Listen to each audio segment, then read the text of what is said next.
No Outlet Live. Hey, I'm Jay Remy, host of No Outlet Live. If you're in a podcast that explore any and everything, check us out. We stream anywhere you listen or watch podcasts, or just type No Outlet Live, one word, in your Google search bar to find the show. Live Saturdays at 7 p.m. Eastern Time on Facebook. No Outlet Live, your road to boredom ends here. Do you like Tessa? Do you think this will be a date that can last? Well, she's not very articulate. We'll warn you right now. Things may get a little fucked up and crazy. What's even worse is I had a kid come in, and I was shitting in the urinal, and he came in, and he's like, "What the fuck are you doing?" But if that's something you're into, then Mikes and Men is the show for you. The boys are gonna cover it all without holding back. You're gonna laugh, you're gonna cry, and you could learn a thing or two. It's Mikes and Men, only on CBW.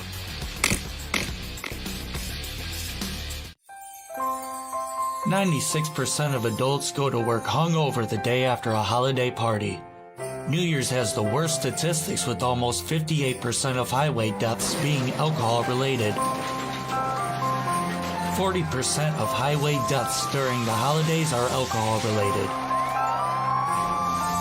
This holiday, stay home, stay at a friend's or a family's house. Be safe this holiday season. Don't drink and drive."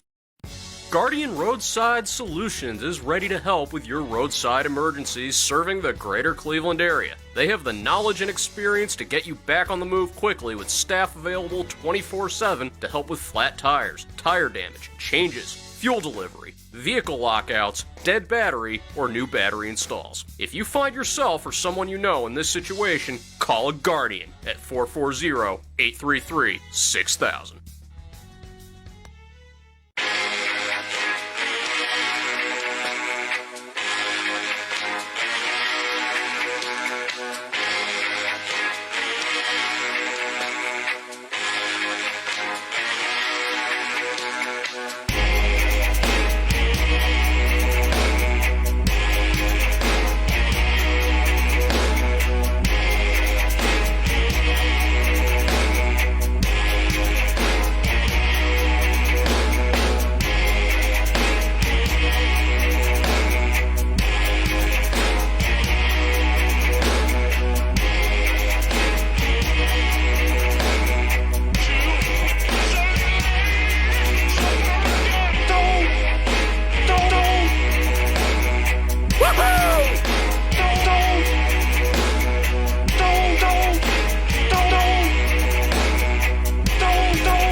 That dude doesn't look white.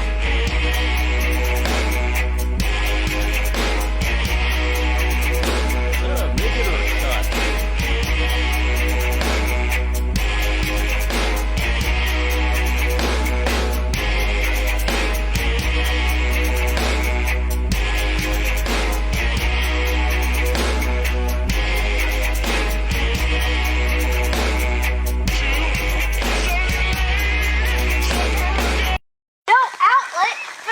Charge my phone!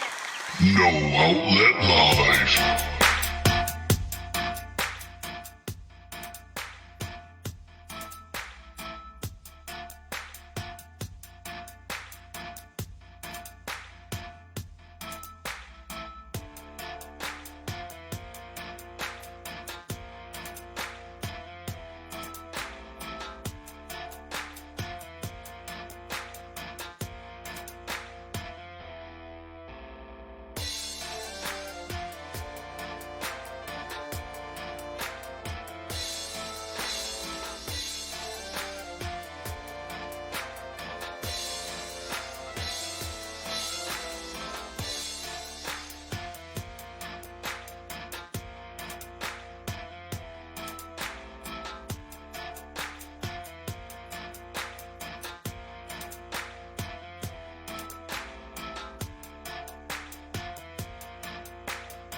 Oh, man. So we just did all that talking and we didn't even have the microphone. Something happened on my system.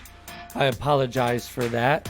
So let me restart from the beginning. Good, because I said some pretty racist and offensive things. Oh, wait, is it on now? I'm kidding. If anyone's listening, if anyone can hear me now, I did not say any racist things during the microphone malfunction. That was a joke. So you are on with No Outlet Live. We are having technical difficulties. Thank you very much to my significant other to inform me. This is January 29, 2022. Another rendition, right? Is that the word, rendition? Episode, appearance, there's a lot of words.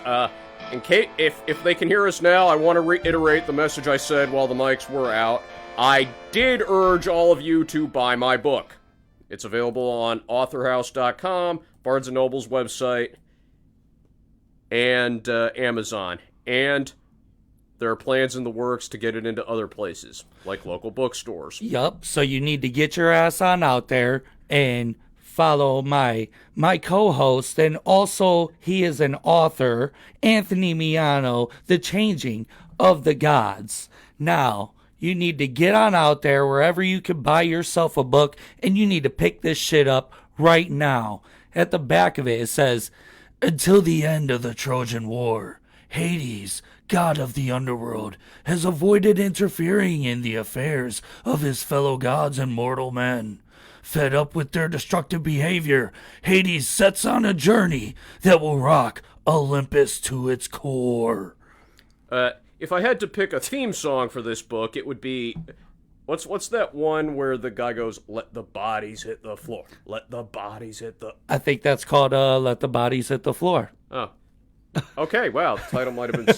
But, okay, so there's not a lot of death, per se, since most of my characters are immortal, but it is very violent.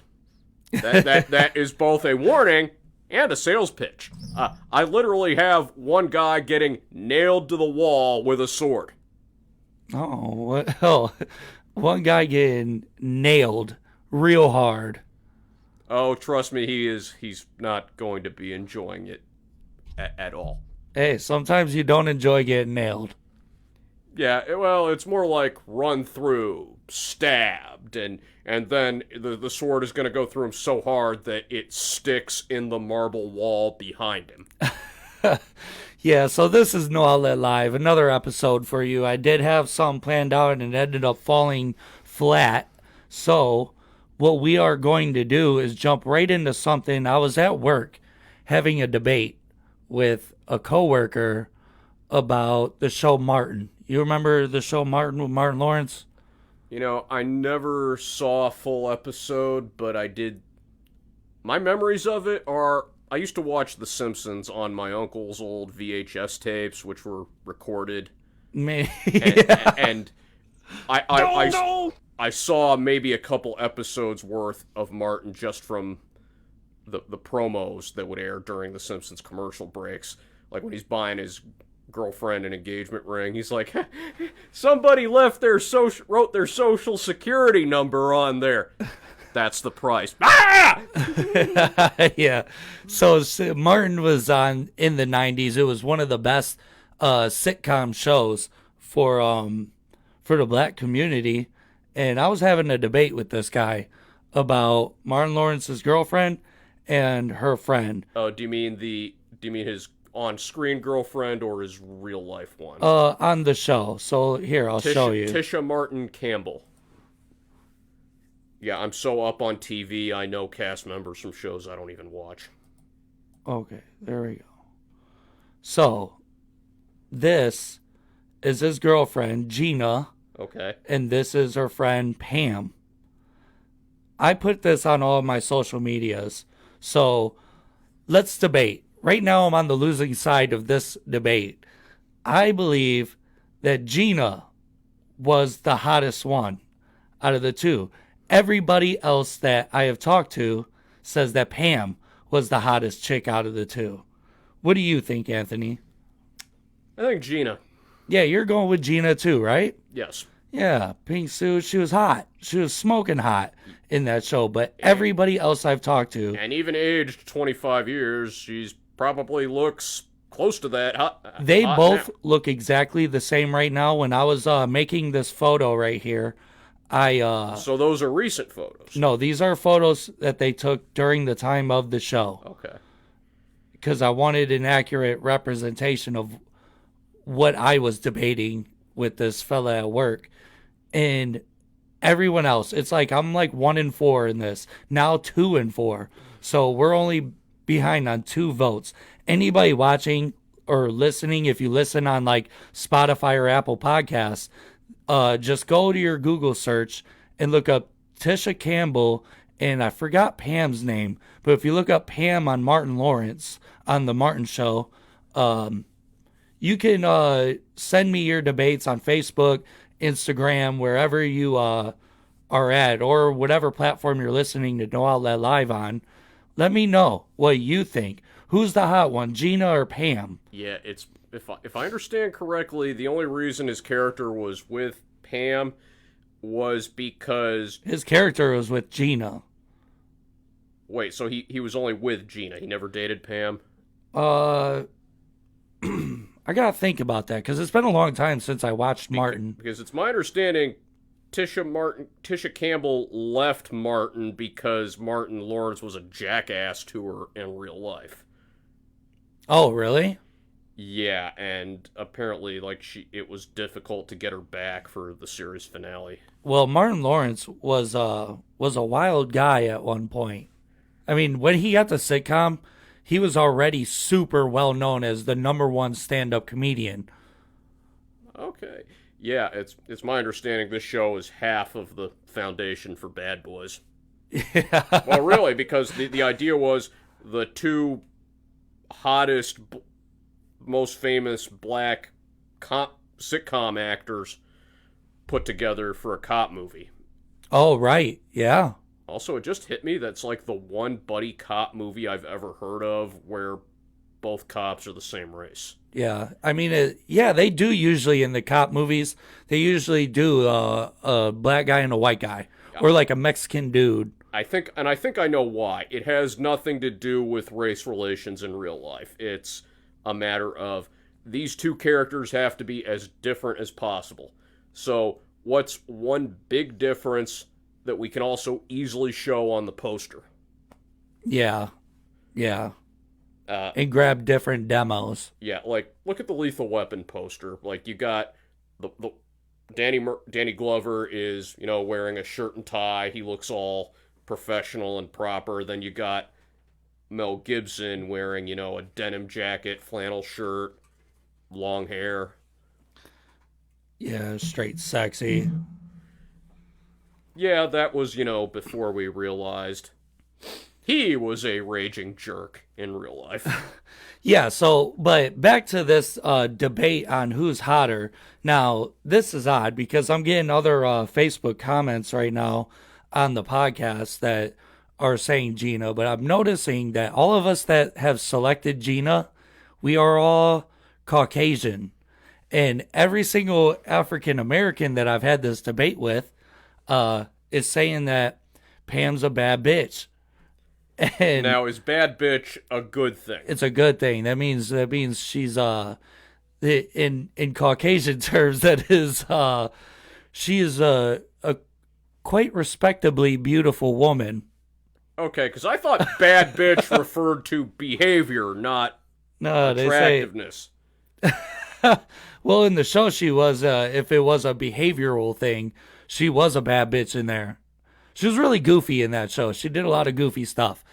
But yeah, I'm noticing that is the turnout of this, is that all the Caucasians now is that us unknowingly being racist because all of us Caucasians are choosing the light-skinned girl? I don't know. I think people sometimes read way too much into this shit. I mean, don't get me wrong. Now, when I was going through and making this photo, I wanted to find photos that they took around the time of Martin, which is like the mid-90s. Now, I don't think Tisha Campbell has aged as well as the girl that played Pam. because Pam still looks exactly like that. Smoking hot. She has like, she's a grown woman. She's mature, but she still has that youth to her. And Gina, like, I don't know. Her head's misshaped now. I don't know. Bear in mind, the longer we continue this conversation, the longer we're going to piss off somebody. Hey, that's the name of the game. Piss somebody off, and if we've already pissed off anyone, feel free to complain about it as loudly and to as many outlets as you possibly can, because quite frankly, the publicity would be very helpful. Yeah, to us, not so much helpful to you. Yeah, tell everybody, like, this dude sucks. He was being racist and didn't even mean it. Yeah, so unless it would get us more publicity to say we were being racist intentionally, then I think we could live with that. No Outlet Live is unprofessional, and they start the show without their mics on. Oh, like you've never fucked up.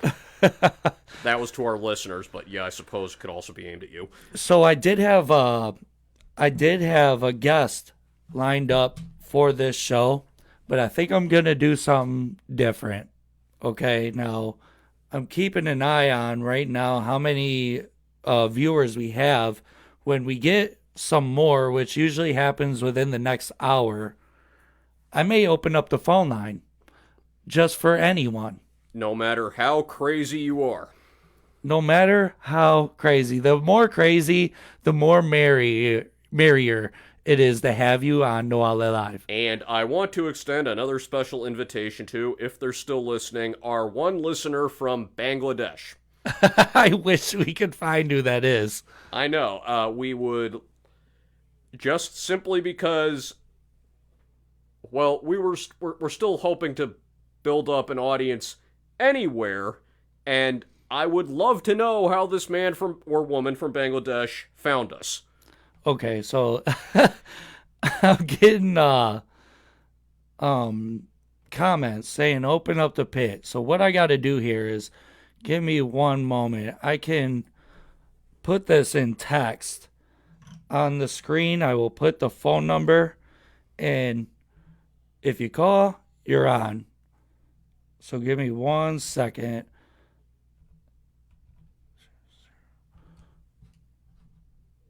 All right, hold on.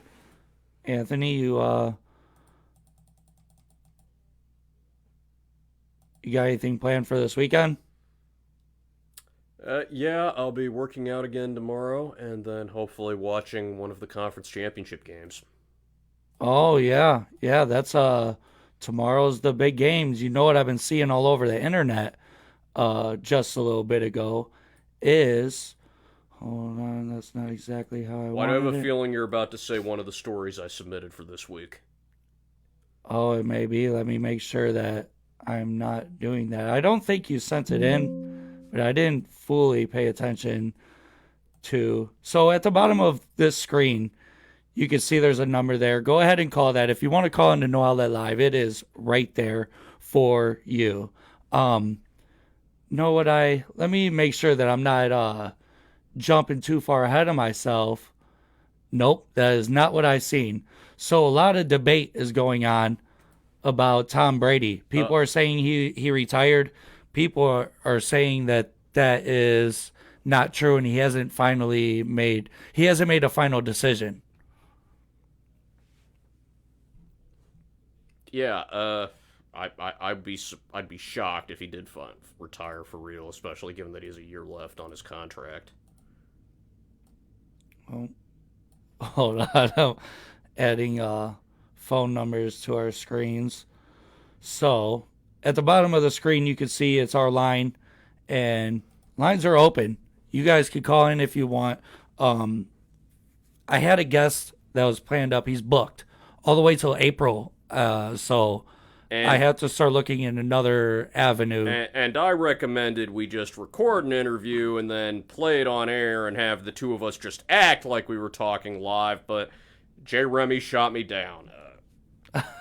Yeah, we found an area. Because everything that we do here is live. It's called No Outlet Live. Yeah, ironically, we found an area where he's the uptight one. We got a call. You're on No Outlet Live. What's up? Who is this? Hello? Is this No Outlet Live? This is No Outlet Live. Oh, I'm a big fan. This is Oleg from Norway. Hold on 1 second. Hold on. From Norway.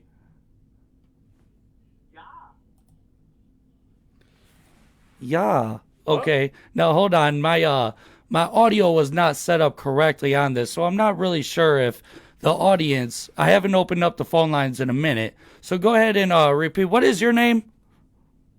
Hi, this is Olaf. Olav. And Yeah. and where Okay, are you from, there you are. Olaf? I am from Norway, and I've been watching you lately for the last couple months. Oh, the last couple of months, huh? Really? What do you think about the show? What do we need to improve, Orlov? I like the idea of opening the phone lines to the audience. I like to be able and add my ideas.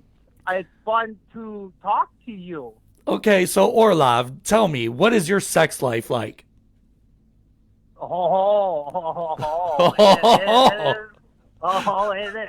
is wild and crazy. Oh, it is a wild and crazy. I love your accent, Orlov. Well, thank you. I like your accent too. Oh, it sounds like I found a friend in Norway. Have you ever been to America, Orlov? No, but I always wanted to visit. I heard that in Norway, there's a lot of incest. Well, that is why when you asked instead about the sex life, I laughed because we have lots of incest. I watch a lot of Game of Thrones, and I think I might be into it.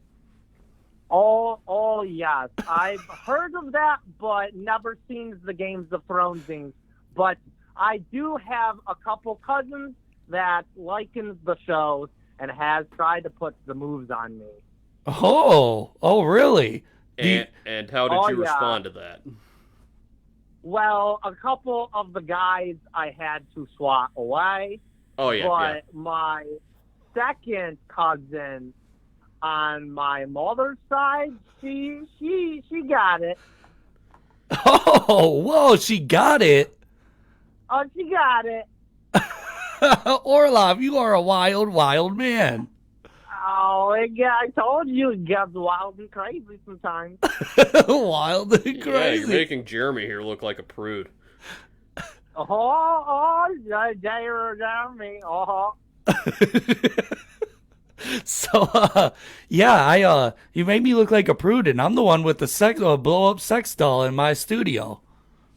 How is your sex life in America? In America, what we do is, for the majority of us regular people, I don't know about the wild and crazies. They get out there and they'll put their little pee-pee everywhere, and I used to do that, but now it's more like on a date night. You go out, you grab something to eat, and then you get some, but most of your sex life is shower masturbation.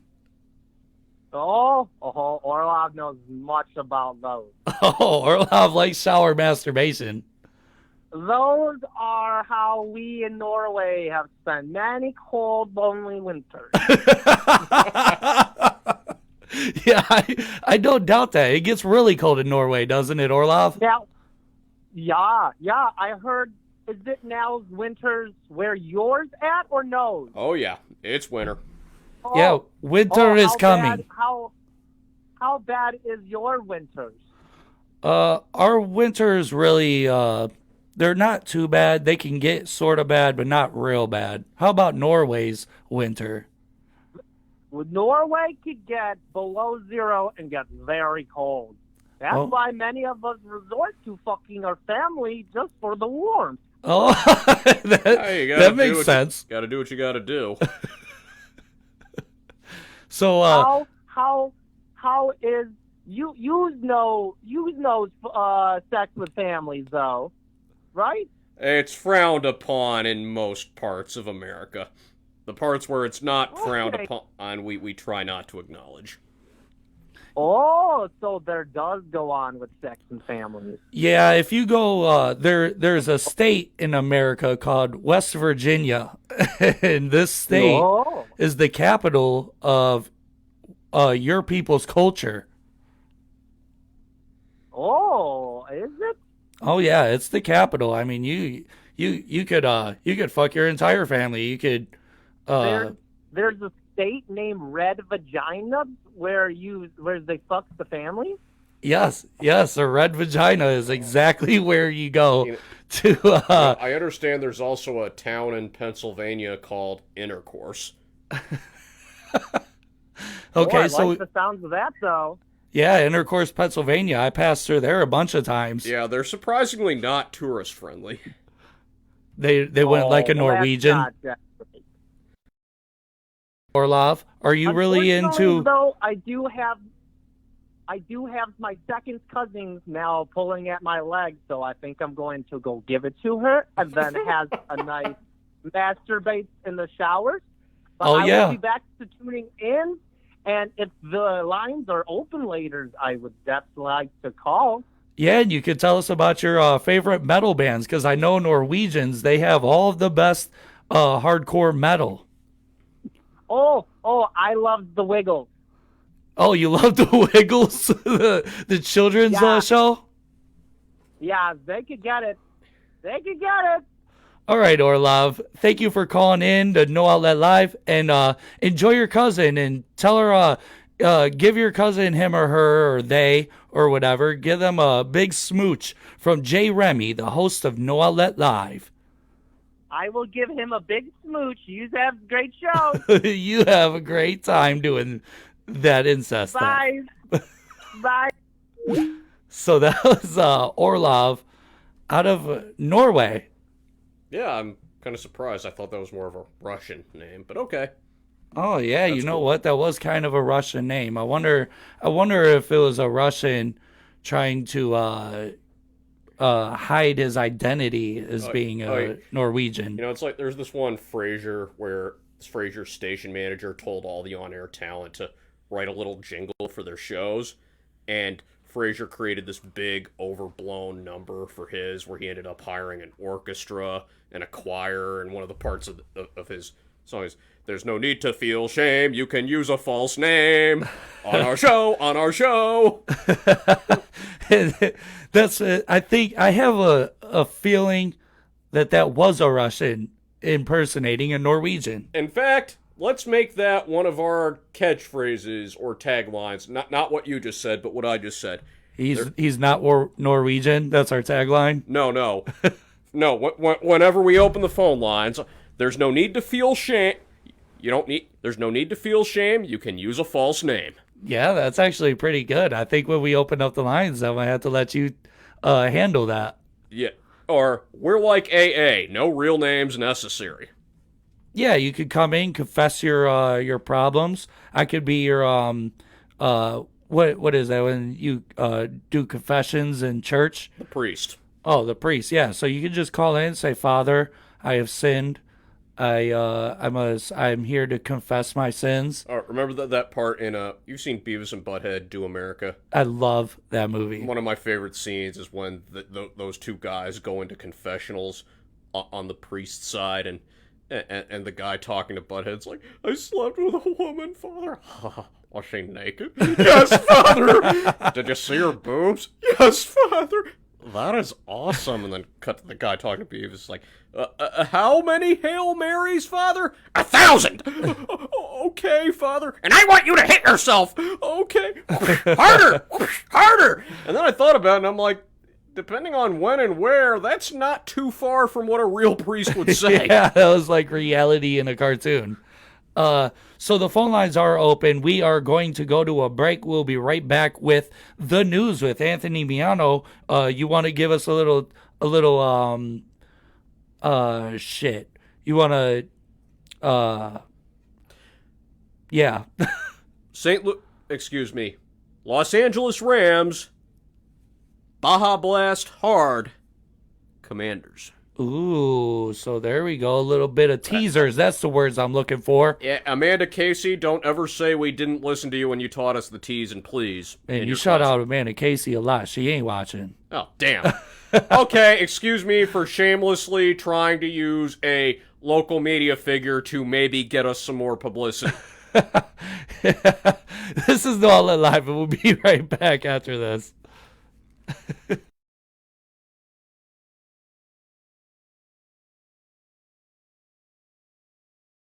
What's up? Jay Remy here, host of No Outlet Live. Are you considering or curious about how you could start your own podcast? Join Anchor. Anchor has everything you need to make a podcast for free. Monetize your podcast, one-click distribution, record from anywhere on the app, and they have unlimited free hosting. Download Anchor on the App Store or Google Play. Anchor, podcasting made easy.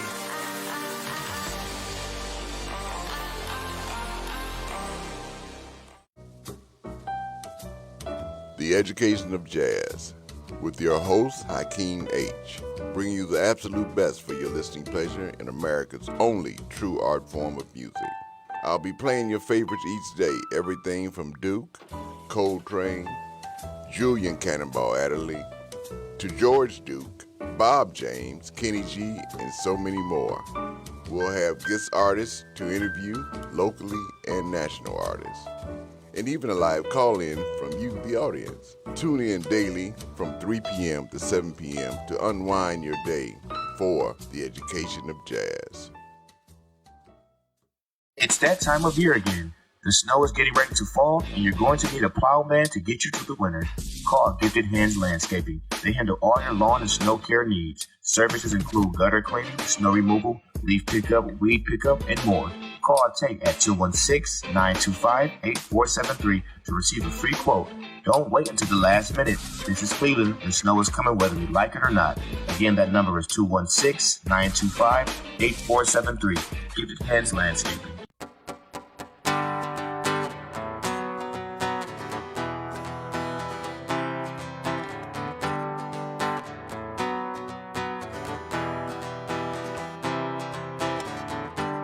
All of our loved ones always die in December.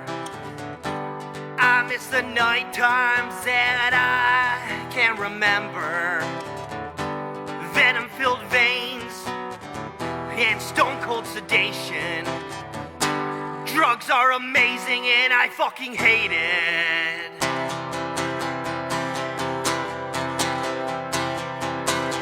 Kick the dirt off from your heels, darling. There's hell inside of these eyes.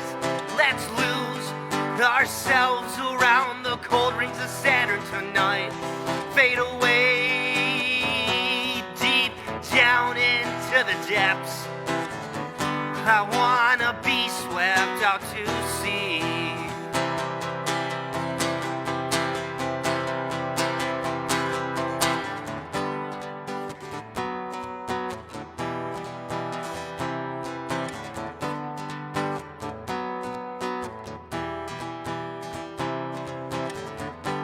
Life can seem like an ill-conceived illusion.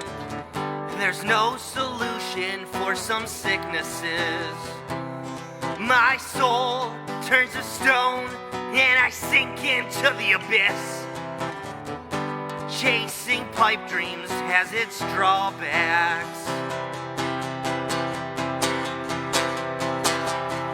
And without you, the world would be a much worse place. And without you, this world would be a much worse place. And without you, this world would be a much worse place. Without you, this world would be a much worse place. Without you.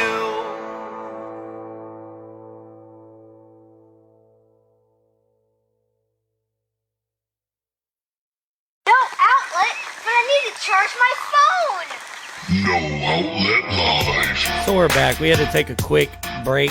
You guys, for anybody watching or listening, that was an interesting phone call we just had with Orlov from Norway. The second we opened the phone line. Yeah. What country will we hear from next? I now you actually got my hopes up. We might actually hear from the guy out of Bangladesh. Yeah, or I'd be especially happy to hear from someone from South Sudan. South Sudan. Now, what makes you want to hear from one of them? They're the world's newest country. Oh, is it? Yes. They Is that an Arabic country? No, they were originally part of the Sudan in Africa, and then they seceded for... I don't know the full story, but part of Sudan broke off from Sudan and became South Sudan, and, come on, folks. Branding is important. Did you put any effort into your name? Come on.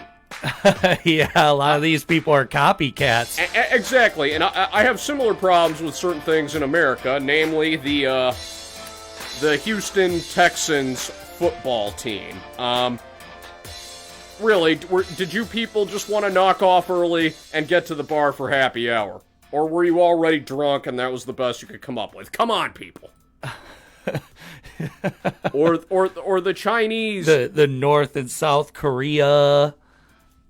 Okay, yeah, maybe they should have put some more thought into it too. Like, why didn't when North Korea was going to war with the other half of Korea, why didn't South Korea just declare that they were a whole different country at that point? Well, maybe they thought, why should we have to change our name? They're the ones being dicks. I think that's what the deal is, and maybe that's the same thing with these Sudanians. Yeah, I mean, that could be right. But again, like I said, they've only been a nation since 2008. Another example of did you even try to come up with a good name? The Chinese aircraft carrier. They call it the Type, I can't remember the number, but it's Type 99, and I'm like, you know no sailor is going to be motivated to serve aboard a Type 99. Yeah, Type 99. I would serve on a Type 69. Yeah, that would work for recruiting. Or I read this one joke article in something called the Duffel Blog. It's basically The Onion, but for military stuff.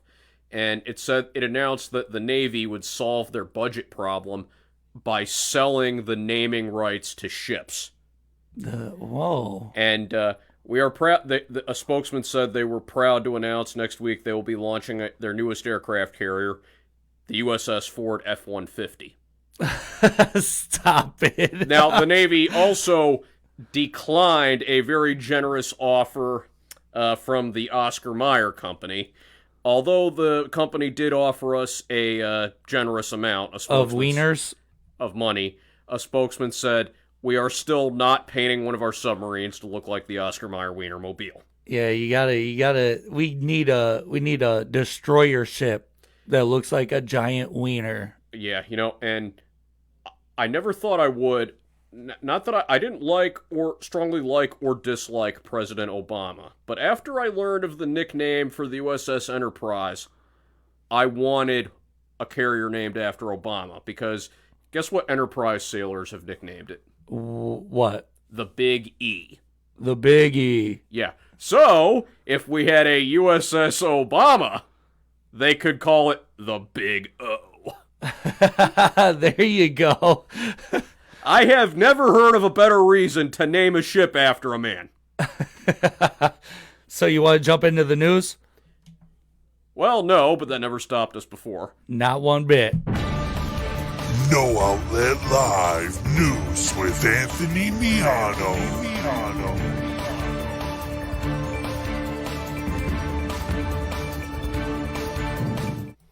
So on this, hold on, let me make sure. Which one did you want to start with? How about Mountain Dew's Baja Blast? Okay, so on amp.cnn.com, CNN Business, exclusive, Taco Bell's favorite Mountain Dew Baja Blast is going boozy. Yeah. So there's good news and bad news. The good news is, well, this. The bad news is it will be released in late February in a limited number of states. And I'm like, really? Come on, people. You know, I really got to tell you, man, after the White Claws and Trulies and all that stuff came out, before that I was really big into drinking like beer, like really cheaper beers. I like Budweiser, Bud Light. Every now and then I would get some Fat Tires, things like that. I liked Miller High Life, but now that I've tried these seltzers, it's like drinking soda pop. I mean, it's like drinking a pop and you're getting a nice buzz off of it. And this Baja Blast hard seltzer sounds amazing. I would drink all of them. Yeah, I would too, and I hardly ever drink. Baja Blast is really good. That is one big piece of Taco Bell, is that they have the Baja Blast all the time. And that's really like my favorite Mountain Dew, I think. Yeah, I like to drink and, well, eat stuff that tastes good, so that's why I've stayed away from most alcohol, but this sounds like it would be appealing even to me. I wonder if this article says anything about the states that have been chosen. It does not. No. I will say, though, yeah, 2 Boston beer. Now, I know you've had... They make Trulies, so maybe this is a Truly style. I think Truly is better than White Claw. Yeah, now, sales have drastically slowed, forcing the company to crush millions of cases of products before it went stale. And okay, maybe that's why they're releasing it only in select states. Yeah, where the market is better for their pocket. And so that they can ensure they sell the max of however much they make. Here's what I would recommend to them. Coca-Cola, it says, is teaming up in a collaboration effort to make a lemonade alcoholic drink. Simply Spiked Lemonade. It's not the worst idea I've ever heard. So here's what I would recommend to these companies. Make it available. Okay, sell this stuff the way my book is being sold now. Under old tradition publishing, you would have to convince bookstores to order it, and then if they ordered next number of copies that didn't sell, well, then you'd be on the hook for it. So, but given that it's available online, the only copies that are going to be ordered are the ones people are actually buying. Do that with this hard Baja Blast. Make it available for mail order from anywhere. Well, that's the thing about Amazon, is you can do that. Everything is available on Amazon. Like literally everything. When this comes out, I'm buying it on eBay, Amazon. For anybody that people are going to find this and sell it on the internet. Yeah, I wonder if it'll be like, you remember that South Park where KFC was de facto declared illegal in Colorado? No. Yeah, so the Colorado state government passed a law banning KFC in low-income neighborhoods. Oh, I remember that. And Cartman was like the Scarface of KFC. Yeah, and he was like tearing the skin off KFC and then like snorting it like it was cocaine. Yeah, that was really good. And yeah, so remember his first deal?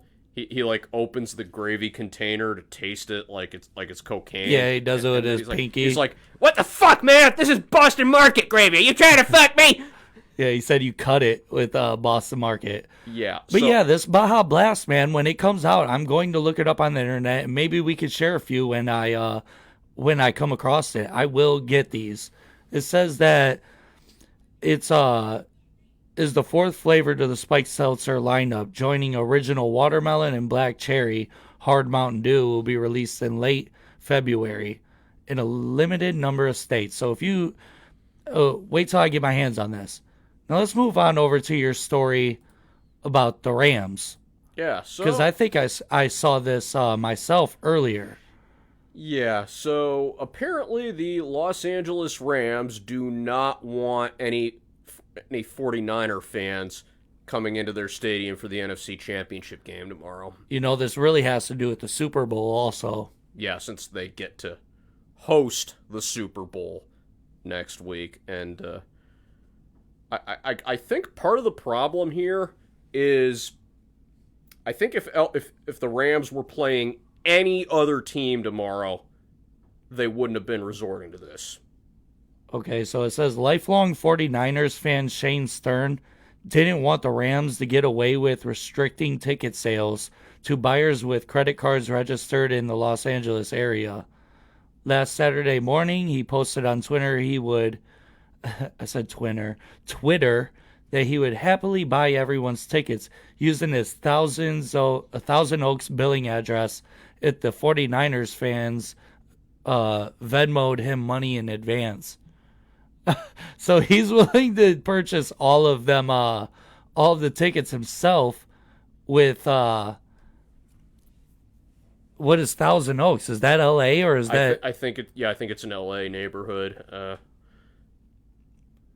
He didn't check his phone till later that day when he arrived at the mall with his wife and daughter. What he found was an onslaught of messages from 49ers fans all over the country, eager to take him up on it. I was pretty surprised, he said. They told me they wanted to sit and let me know they were ready to send the money. I took care of quite a few people before the Rams lifted the restrictions. It took this guy on Twitter to actually buy people's tickets for them and make all these transactions online, and then they lifted the restrictions. That's crazy that they're allowed to even... that doesn't seem like it's legal to restrict people from purchasing tickets. Yeah, and I think, like I said a minute ago, if the Rams were playing any other team in tomorrow's championship game, I don't think they would have tried this in the first place. Yeah, that is a weird thing. Here's the thing. I've never heard of this. I think this was one of the only possible NFL playoff matches at all this year where the two teams were that close together distance-wise. Because isn't LA, 2 hours away from San Francisco? Yeah, all of them places like that over there, they're fairly close by. Like Anaheim, I think that's an hour from LA. Yeah, and I think there's there's so many major cities right there clumped in together. Yeah, I mean, there's only a handful of playoff matches with the fans that close together. One of them happened last year. I mean, San Francisco, that's a little south of LA if I'm remembering geographically correct. Let me look. I do have a map up in the studio. Let me look at where this looks like. So we got LA, San Diego.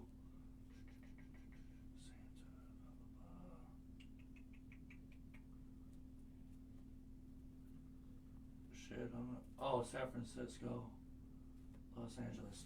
Okay, so San Francisco is like 2.5 hours north of Los Angeles. And I gotta say, for an NFC Championship game, that is, especially with these hardcore fans, that drive probably feels like nothing. Yeah, probably. But also, if you look at that map and where San Francisco is to LA, for us, that's like driving down to like Columbus. I think further in Columbus. Yeah, because we're here and Columbus is here. Well, that's like a full state in any other area of the country. Well, it is. Well, 2.5 hours from. I've gone 2 hours from Akron to Columbus, but if you factor in parking, it's probably longer. I mean, shit, now that I'm looking at this map to better determine the distance, that's actually pretty far, dude. That looks like it's more of a 4-hour drive. Maybe even further, because that's almost close to the distance of when I went to Myrtle Beach and we drove. And that was like That was like 10 hours of driving, well, actually. It's still one of the few NFL playoff matches, if you look at the teams that could make the playoffs this year, that's where they're close enough together that there's a realistic possibility of a large number of visiting fans. Oh, right. It's going to be huge. Yeah, now, I mean, there might be some exceptions like... yeah, I can think of a handful of other rivalries that are that close together, like the Browns and Steelers. Well, New Orleans Saints, Houston Texans don't really have a rivalry. I'm rooting for the Rams at this point. Matthew Stafford I'm a Browns fan through and through. My secondary team is the Lions, and Matthew Stafford was at the Lions for like 10 years. That dude has been a great quarterback with a shitty squad, and now he's out here with the Rams. If the Rams go to the Super Bowl too, that's a hometown Super Bowl performance that doesn't happen often. Oh yeah, and you know half of it, and statistically, the NFL has managed to rule that out for the vast majority of teams because they book the Super Bowl site like it's 5 years in advance. I don't know. And is that how long they do it ahead? Yeah, because I know, I don't remember, but if I understand correctly, at a bare minimum, next year's Super Bowl site has already been picked. That's how I thought they did it. They would select where it is for this year, and during the year of that playing out, they're already done planning for next year. So I think it would be like a 2-year thing. That's the thing. I remember the first Super Bowl after 9/11 when it was Tom Brady playing against the St. Louis Rams. Yeah. And that was a huge problem because on 9/11, the NFL originally wanted to just do business as usual. Right. But the players from New York and Washington were like, oh, hell no, we are not playing this week. They was like, oh, hell no. Yeah, you will show some respect. Now, the problem was, the domino effect was that moved the entire NFL season 1 week later. Yeah. And then Super Bowl Sunday then landed on the same weekend as this huge convention for some unrelated thing in the city it was being played in. What was the convention? Do you remember? No, and I'm sure your first guess is going to be the adult entertainment industry. Yeah, like a dildo convention. Yeah, Jay Remy, you sick fuck. But yeah, and then they're going to want the maximum possible audience there in person for the Super Bowl. So you know what that means? You got to have the Rams go. No, that means for any given year, half the NFL stadiums are ruled out.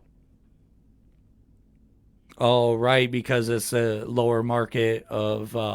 No, I think if you hold a Super Bowl anywhere, it's going to be a huge event. No, it's not because of the market size in any given NFL city. It's the bad weather. I don't think... I noticed that they do pick places with great weather to do the Super Bowl, but they need to do the Super Bowl literally anywhere and just see. Like, you'll have a turnout anywhere you do Super Bowl. You could do the Super Bowl in Cleveland. It would be just swarms of people everywhere. Yeah, but with Northeast Ohio winter, they should do Super Bowl in winter weather. Yeah, but they also want to make it as comfortable as possible for the people there. So we will never see one in Cleveland, in Chicago, New England. I went to the last Browns game of this season, and it was freezing down there. It's horrible. That stadium's right on the lake, so all of the wind just really it eats you up. Exactly. And plus, the halftime show performers, half of them are going to be like, fuck no, I'm not performing in below zero weather. The females, their nipples are ripping through their shirts. And we all remember how well the NFL reacted the last time that happened. I mean, personally, I have a conspiracy theory about that one, which is Janet Jackson might have planned that one. I think that was a planned event. But guess why I think she might have done it? Why is that? To take some of the heat off her brother. Maybe. Or it was for her own for her own fame. So let's move on. Did you send another? Yep. This is it? Yes, that one. NPR.org. Internet sleuths think they figured out the Washington football team's new name. Ooh, I like this. The Washington football team is set to make an announcement on its new team name in less than a week. However, some internet sleuths may have discovered the team's new name a little bit earlier. The Washington Commanders, somebody says, is confirmed. Larry Legend on Twitter. Do you know who he is? No, who is Larry Legend? I don't. Why do I also have a feeling that might not be his real name? Oh, this guy has he's showing a picture here of some internet code, and he already found a website for the Washington Commanders. Yeah, so the domain name commanders.com was transferred to something called Mark Monitor, which is the company the NFL uses for all but 6 of their domain names, and they're thinking that this must mean that's going to be the Washington football team's new name. And at this point, I would rather them just stay the Washington football team. You don't like the name Commanders? I mean, I guess it could be cool, but I don't know. I mean, they just did that name change with the Indians, and I am not for it. Yeah. I don't like the Guardians. Yeah. Also, that coincidentally puts the Cleveland baseball team in the position of having the same name as an XFL team. Oh, really? Because there's already a Guardians in XFL? Yes. Now, the new XFL was supposed to have its first season last year, but, COVID kind of shut that whole thing down. Yeah, You said its first season. I thought XFL was already off the ground. The new XFL was supposed to have its first season. What's new about XFL? The fact that they're trying it again after the first one failed 20 years ago. Yeah. Yeah, so... They took Money Manziel, didn't they? After he left the Browns? I think they did. All I remember about the first XFL was how they let the guys put whatever they wanted on their jersey. Yeah. So you had that guy named He Hate Me. I really liked that they had taken the dismembered players, too. I remember there was a guy with one hand or something that was a quarterback. I never heard about that. Anyway, so the new XFL was supposed to launch last year. COVID shut it down, and now the new XFL is owned by guess who? What is that? Who? Dwayne Johnson. Oh, The Rock? Yes. You know what else he just did? Starred in another Jungle movie. Last week you were over here for the podcast, and afterwards I was watching that UFC pay-per-view with Francis Ngannou, and there was a piece that they played in there between fights. The Rock has signed a deal with the UFC, and he sells footwear with the bull tattoo logo. The bull on his shoulder? Yeah. That's it's iconic. That's his logo, and he makes footwear now, and he teamed up with the UFC and gives them real comfortable slides, running shoes, stuff like that. They look nice, too. Yeah, I gotta say, I love Under Armour to the extent that I'm literally wearing it from head to toe right now. You might like The Rock's new line of footwear. That's the thing. I saw his line when I buy Under Armour in person. I mainly get it at Dick's Sporting Goods, and I saw The Rock's Project Rock line, and I'm like, no, he already has more money than any human being should. Well, why does that deter you from his footwear? I mean, Under Armour, they're a Fortune 500 company. Yeah, god damn it, don't remind me. I love their product. I looked at the Project Rock line, and I'm like... Yeah, if the product's good, then why not? I couldn't tell. Well, okay, is his footwear any good? Well, when I saw the promo on the UFC pay-per-view, that's what they showed some of the fighters putting it on, trying it out. They all looked like they're pretty happy with it. I'd buy The Rock's footwear. I actually might. That might be my next shoe purchase. Because I have a feeling... Because whenever I see the celebrities throwing their name on something, I'm like, yeah, did they actually make anything? Or are they just selling it based on name recognition alone. Now, there's a guy that Dubravik says that this is all a lie, or it's more not likely that they're going to be the Commanders. He's saying that the people that do all the name changes and websiting or whatever for NFL teams, he says that they have a wide variety of clients, and it could be just a large corporation of some sort, another company that's doing this, and people are just jumping ahead of the bullet. Funny you should say that, because that was the previous name change for a Washington team. Oh, the Bullets. Yeah. Right. And they then became the Washington Wizards, which... Showtime on 3, 1, 2, 3, showtime! But now we're on to Washington with Joe Gibbs' first-round pick. It might be he just decided to run with it, but John Taylor came from about 30 yards. Oh, that guy was really named Sweat. Ball is out, and Washington's on it. They're going to throw here. I think he's got time now. McKissick at the 30, turns to the 25, has the corner of the 20, 15, 10, 5, dives to the end zone! Touchdown!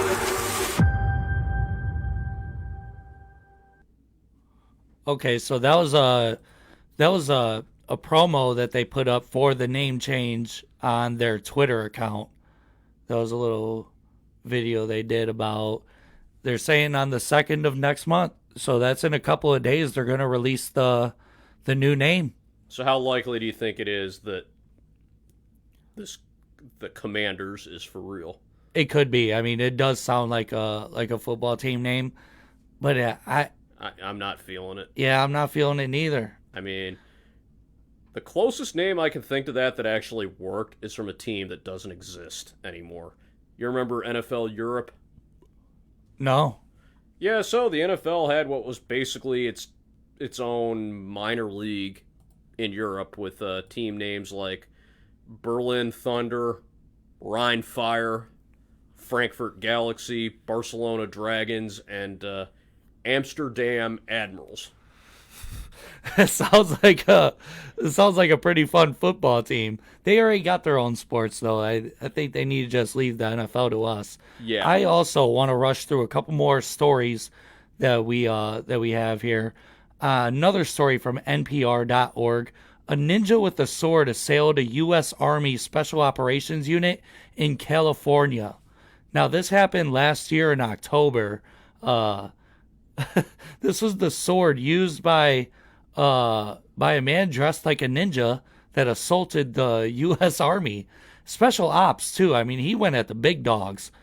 It seems unlikely, but indeed it happened. A man wearing a full ninja garb attacked members of the U.S. Army Special Ops in the middle of the night in California, setting off a scramble for safety and resulting in at least 2 injuries, according to police and other records. He showed up at 1 a.m. September 18th of last year in California he was wearing a sword and a ninja suit at the airport in Kern County of North Los Angeles. The suspect had assaulted a victim at the scene with a sword and thrown a rock through a hangar window, hitting an additional victim in the head. He said the victims are members of the 160th Special Ops Aviation Regiment, SOAR for short. According to the Stars and Stripes newspaper, that's a military newspaper, it drew attention on Instagram. The staff sergeant was smoking a late-night cigarette when an unknown person wearing a full ninja garb approached him with a question. "Do you know who I am?" the man asked. The sergeant said, "Do you know where my family is?" And the sergeant said he did not know. The person in ninja garb began to slash at him with a katana. Holy shit. Sergeant ran, jumped a fence, and reached a building where he joined others from his company. he and the captain locked the doors and called 911. The assailant kicked and punched the doors and windows. The report came in at 1:20. The suspect in a ninja outfit, complete with a sword, at the Inyokern airport. At least one victim. The report cited at least one victim more than 20 minutes after the initial contact. Blah, blah, blah. 26 special ops military members were hunkered down in a hangar, saying, wondering who will save them. For attempted, hold on. Sheriff's office said that he refused to follow commands and brandished the sword at deputies. Projectile rounds were used but were ineffective. He probably cut them in half with his ninja sword. Wow. And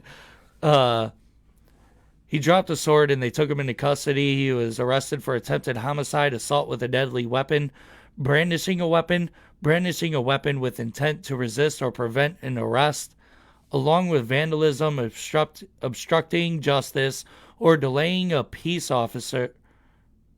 Or delaying a peace officer in the performance of their duties.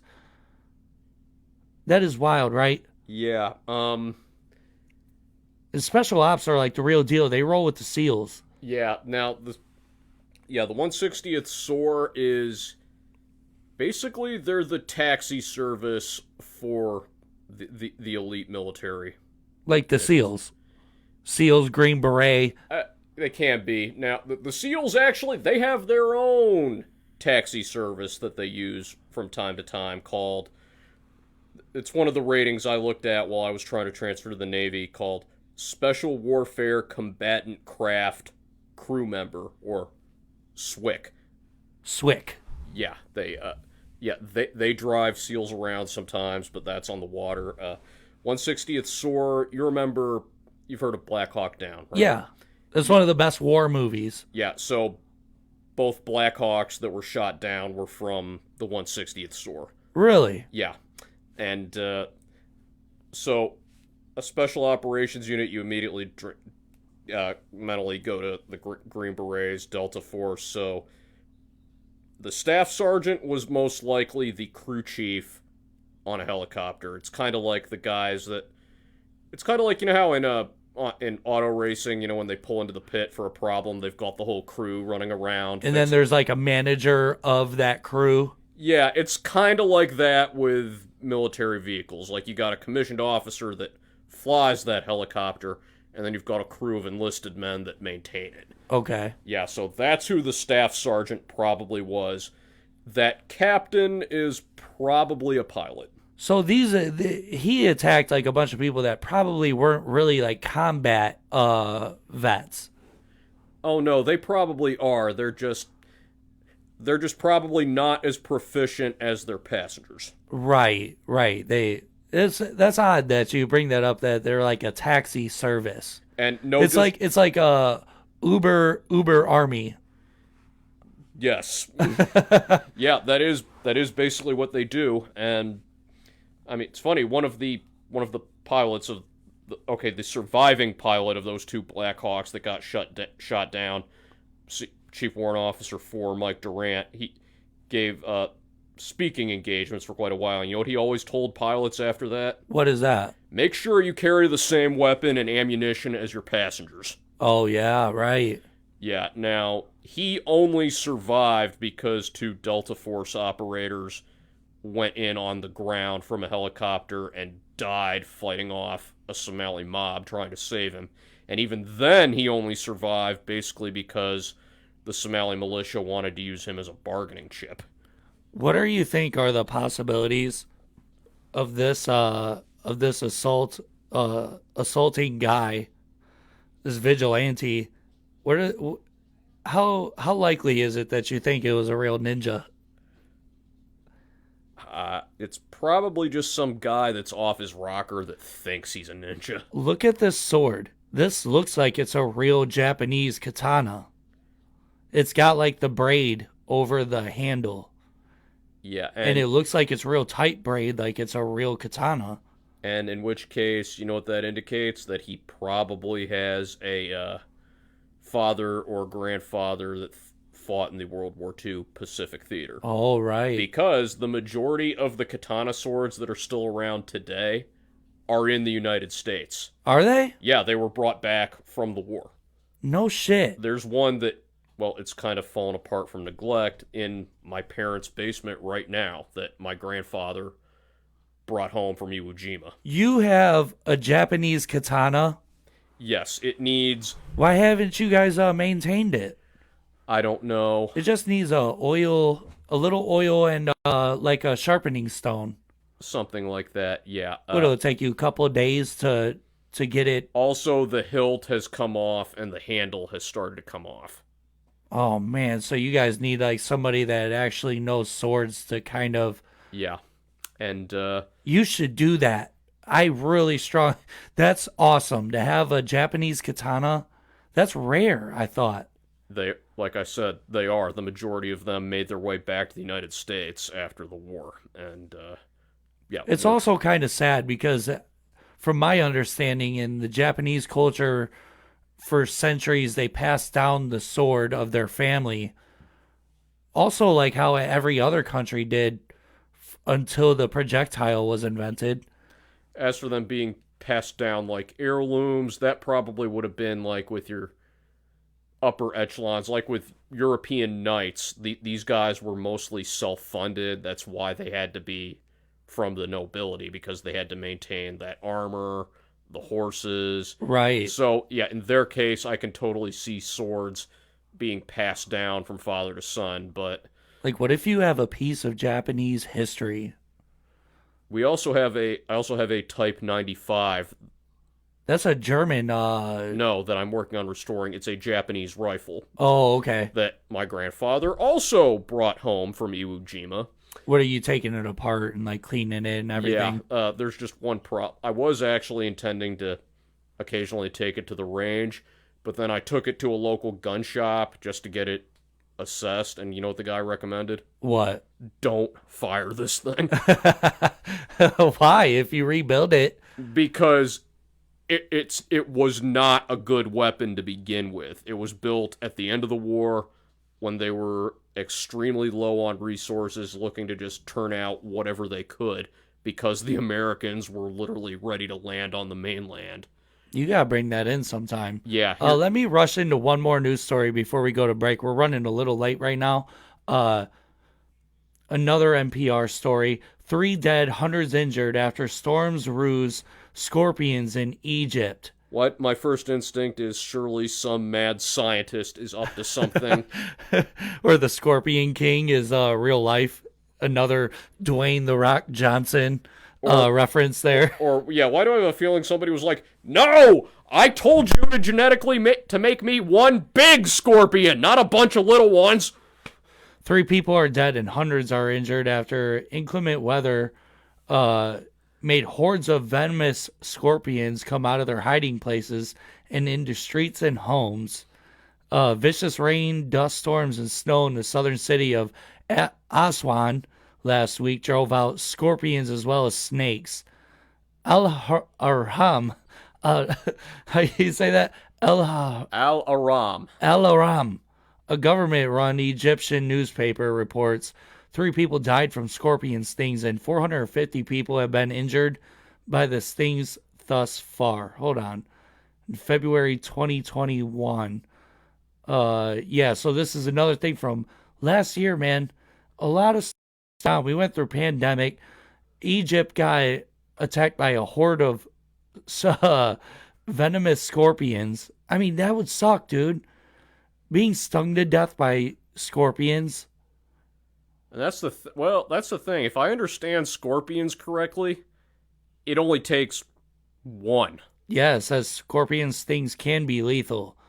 The Egyptian fat-tailed scorpion, a species found throughout North Africa, in particular, has been described as one of the most deadly in the world. You know, I recommend the same, a very similar solution to what I recommended for those boas that are an invasive species in Florida. And you know what that is? What is that? Developing a new weapon specifically to kill them. Now, I know there is probably... I'm sure there's something in the current arsenal that can do that, but just to be safe, I recommend developing one specifically for this. Yeah, man, if there's one thing that I am extremely fearful of in this whole world, it's anything to do with insects, bugs, ocean creatures, everything on land. I don't have too much fear of. Oh, I just thought of a good idea for a cheap Sci-Fi Channel monster movie. What is that? Scorpions versus murder hornets. Murder hornets. Have you ever watched that our new shit, I can't believe Steve Irwin, but there's like a bug one. There's this guy that I follow on Coyote Peterson. This guy is on all kinds of social media and he knows all of the bugs, and the most like vicious ones he lets attack him. He's been stung by the murder hornet. How hard did he get hit in the head? He's a wild guy. Hold on. We're going to go to break, and I'm going to pull up this video of Coyote Peterson. And we're going to check him out after this quick break. Don't forget, when we come back, our phone number is at the bottom of the screen. The lines are open. If you want to call in and have anything for us, No Outlet Live, we will give you somewhere to speak. And no matter where you're from, you could be from Norway and into incest or whatever. This is No Outlet Live. We'll be right back.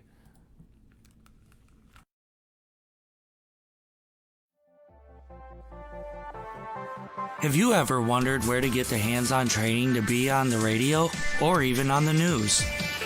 Ohio Media School. Take the quiz online on the website beonair.com to see if media broadcasting is the right field for you. Learn by doing is the school's style. We know there is no substitute for operating the tools of broadcasting under the direction of broadcast professionals. The classes and studio sessions are run with the same professional informality that is found throughout the broadcast industry. Ohio Media School, 216-503-5900, or visit the campus at 9885 Rockside Road, Independence, Ohio. Ohio Media School, where broadcasting dreams become reality. COVID-19 is spreading profusely. There are hundreds, even thousands of cases occurring each and every day. Here are some ways you can help stop the spread of this devastating virus. First, avoid sharing food and drink with others, even family members. Wear a mask to protect each other, and cover your coughs and sneezes with a tissue. With the holidays being right around the corner, we all want to stay safe so we're able to stop this awful disease so we have a better 2021. The hottest DJ. Buddy Addison's here to make sweet, sweet love to your ears whenever the fuck I feel like it. Tune in to CBW and maybe if you're lucky, I'll be on. Or just invite me over for a good time. Are you looking for a place to have custom t-shirts made for your business? Well, we have the place for you. Flat House Press works with 100% eco-friendly materials for all of you conscious folks, and can put out orders in a fraction of the time large-scale competitors do. They are a fun, locally grown Cleveland original clothing company. Go to flathousepress.com and check out the variety of party toys, headbands, and clothing in their catalog. No outlet, but I need to charge my phone! No Outlet Live. So we're back. We just went to a quick break to try to kill a little bit of time here. And we were just talking about Coyote Peterson. How did we even stumble on the Coyote Peterson? So we were talking about these murderous Egyptian scorpions. Right. The scorpion story. So last year in Egypt. And then you started talking about some guy letting things sting him. Yeah, he has like a medical crew. He's very professional about how he goes about it. So he is a professional. It's like the old Jackass TV show where they put like the warning, don't try this at home. Oh, I think one of them is retiring now. Oh, I'm sure all of them are going to retire from doing them stunts after this movie. Yeah, Johnny Knoxville got a head injury from getting flipped by a bull. I can't wait to watch that movie. I'm going to the theater for that for sure. I've only seen one of them, the one called Bad Grandpa. You never watched the actual Jackass movies? No. You have to watch the Jackass movies. That's American. That's American culture now. America. America. Fuck yeah. America. Fuck yeah. Suck my dick and lick my ass, yeah. So hold on, let me show you guys, in case if anybody watching is not hip to Coyote Peterson also, let me go to this. Now check out this video. This is him in a murder hornet.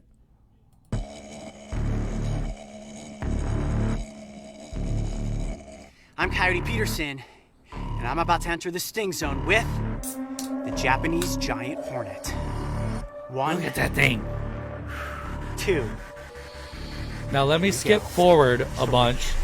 I'm gonna skip through a bunch of this because he goes through like he teaches you about the bug. He examines it. He keeps it in a glass cover on a table before he gets it with the forceps. He explains that like, hey, if I don't actually grab this with the forceps and it flies off, just let it go. There's nothing we can do about it at that point. I don't think it's happened to him on this show yet, but he goes through like teaching you about these deadly animals like Steve Irwin. But let me go forward to where he actually grabs this thing and is going to let it sting him. To be lethal. All right, guys, this is it. The moment that you all showed up for. Dude, that thing's now, like 4 inches long. Sting, first, let's talk a little bit that about hornet's like, safety. come at me, You motherfucker. do have an epinephrine. You know, I have a funny story about this. When I lived in Toledo, there was this tree outside my bedroom window, and I lived on Auburn Avenue. Okay, and this tree was very sappy. One day I heard something in my room. I was doing music as a young child, so I was in my room doing something with music and my headphones on, and I heard like a helicopter noise really close. So I took off my headphones and I'm looking up and I'm thinking the ghetto bird's like really low to the ground around my neighborhood. I lived in the hood, so it could have been like the police chopper. But I'm like, this is like echoing in my room off the walls. So I'm looking around. I swear to you, I think I had one of these in my bedroom and we vacuumed it. My uncle vacuumed it because I'm scared of bugs. So I was freaking out and I was like, dude, there's like a gigantic like bird-sized bee in my room. He sucked it into the vacuum and that thing lived in there for like a week. Good God, not only are they murderous, they're tough too. Yeah, I mean, it was crazy. It sounded like a helicopter. It was like... Science, could we put it on the to-do list to engineer a virus to kill these things, please? And they're also very harmful to honeybees. They find honeybee colonies. All the more reason to kill them. It is, because they decimate whole colonies. They show up and just bite all the heads off of every honeybee inside of their nest. Good God, the animal kingdom has produced an equivalent of mass murderers or serial killers or...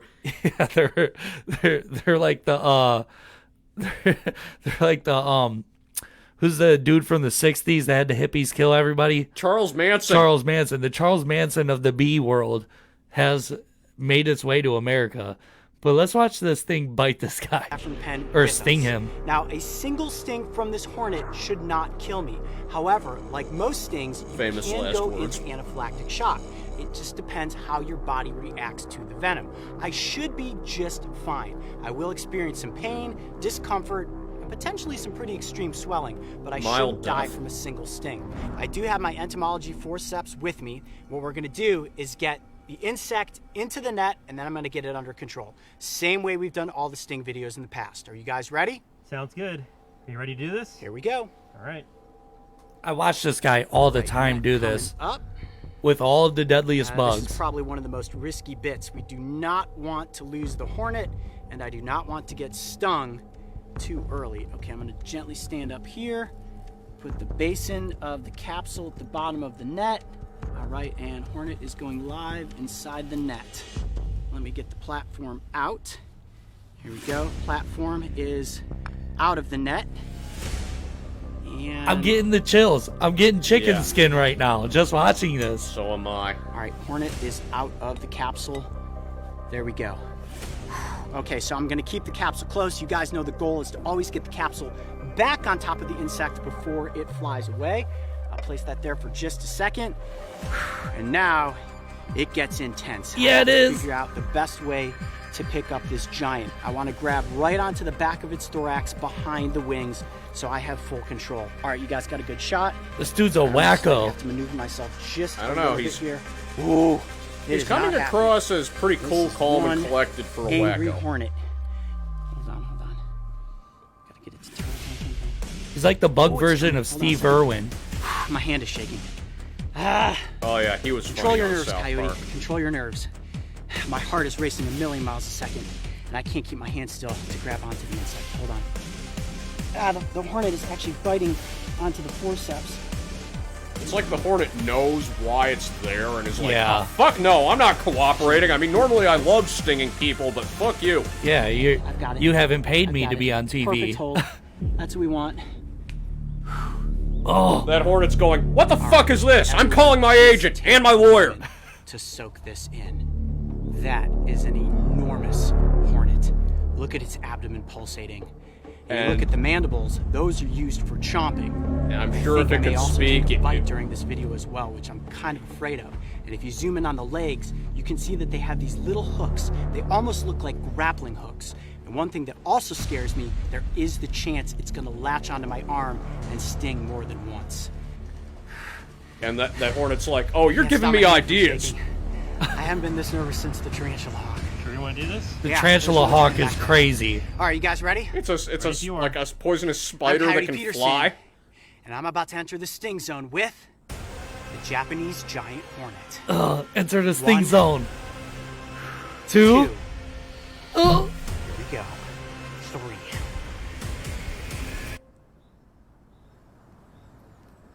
Ah! Oh, the stinger's stuck in my arm. Ah!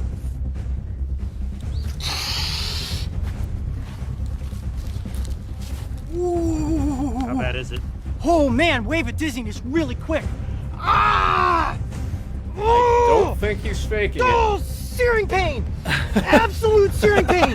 There's where the stinger went in right there. Did you not see how slow the sting was? Oh! I see blood. Ah! Oh my gosh! Ah! What, you think he's faking it? Oh my gosh! I know it's tough to describe it. You gotta describe it for us. Okay. My hand is completely seized up and locked in place. This is like the Tarantula Hawk. Look at the swelling that's beginning to form on my arm. Forearm is incredibly taut. Only about 45 seconds have gone by. Careful not to go over this cliff edge, by the way. Let's move it over there. Back up. Ah! You gotta tell us if you're in trouble. Are you gonna be okay? When the stinger went into my arm, I had this like a wave came over me and I Okay, got I'm super trembling. dizzy. Almost didn't feel what was happening. And then the pain just was like immediately searing. Now, online, when you watch this, and if you go through the Facebook comments, a lot of people say he over-exaggerates a lot of this stuff. But during the summer, I had a regular hornet. We had a nest of them on the side of my house, and we kept getting stung. I'm not going to lie to you, the way he just explained how that sting went is how I felt. My dog ran into the neighbor's yard while he was in his backyard, so I had to go over there and grab him and brought him back through, and these hornets attacked me. And when it hit me, I didn't even notice. I was like, oh, there's something on me. I looked down and there was a hornet wiggling around on my arm. So I flicked it off. And as soon as I flicked it off of my arm, I felt like serious pain. And my whole hand swelled up like really bad from a regular hornet. This dude just took a sting from a 4-inch hornet. Yeah, he's probably not exaggerating. I don't think he's exaggerating at all. Look at your arm. Oh my gosh, look at that. Look at that. Wow. You are swelling like crazy. He's swelling up bad. Hang on a second. Let's put a circle around where the swelling's Yeah, at to see the progression of it. This is the outer, and then that is the immediate right there.